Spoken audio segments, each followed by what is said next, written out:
लोकराजा शाहू राज्यस्तरीय मानाच्या पुरस्कारानं बरकत पन्हाळकर यांचा करण्यात आला सन्मान। इचलकरंजी येथे शाहू महोत्सवमध्ये सामाजिक कार्य करणाऱ्या कार्यकर्त्यांचा सत्कार करण्यात आला। Thalassaemia, leukaemia, anaemia, haemophilia, sickle cell यासारख्या अनुवंशिक आजाराला आळा घालण्यासाठी सातत्यानं प्रयत्न सुरू आहेत। यासाठी बरकत पन्हाळकर यांना गौरवण्यात आलं। बाधित मुले व त्यांच्या कुटुंबियांचा आर्थिक व मानसिक त्रास कसा कमी करता येईल या उद्देशानं सरकारी दवाखाने व खाजगी रुग्णालयात डे केअर सेंटर सुरू करून योग्य उपचारासाठी धडपड चालू असून काही ठिकाणी डे केअर युनिट चालू केले आहेत। तसेच संवेदना मेडिकल फाउंडेशनची स्थापना करून गेली काही वर्ष आरोग्य क्षेत्रामध्ये घट्टपणे पाय रोवून कार्यरत आहेत। याच माध्यमातून अनेक आरोग्य शिबिरे राबवली। कोणत्याही क्षेत्रातील रुग्णांना त्यांचं मोलाचं सहकार्य व मार्गदर्शन लाभत असल्यानं उपचार मार्गी लागत आहेत।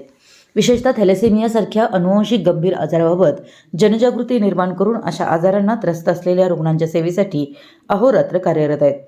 तसेच आरोग्य क्षेत्राच्या कार्याला पुढे नेणारे व तनमन धनाने आपल्या सहकाऱ्यांसह कृतिशील आहेत। अशा बरकत पन्हाळकर यांच्या योगदानाचा विचार करून यंदाचा शाहू महोत्सव 2025 कार्यक्रमांतर्गत मानाचा राज्यस्तरीय लोकराजा शाहू आरोग्यभूषण पुरस्कार माजी सभापती रवी रजपुते यांच्या हस्ते देऊन गौरवण्यात आलं। यावेळी शाहू महोत्सवचे अध्यक्ष अरुण कांबळे, प्राचार्य डॉक्टर त्रिशला कदम, अक्षरा कांबळे, अजलान पन्हाळकर, अजिंक्य पाटील, अब्बास इनामदारसह मान्यवर उपस्थित होते।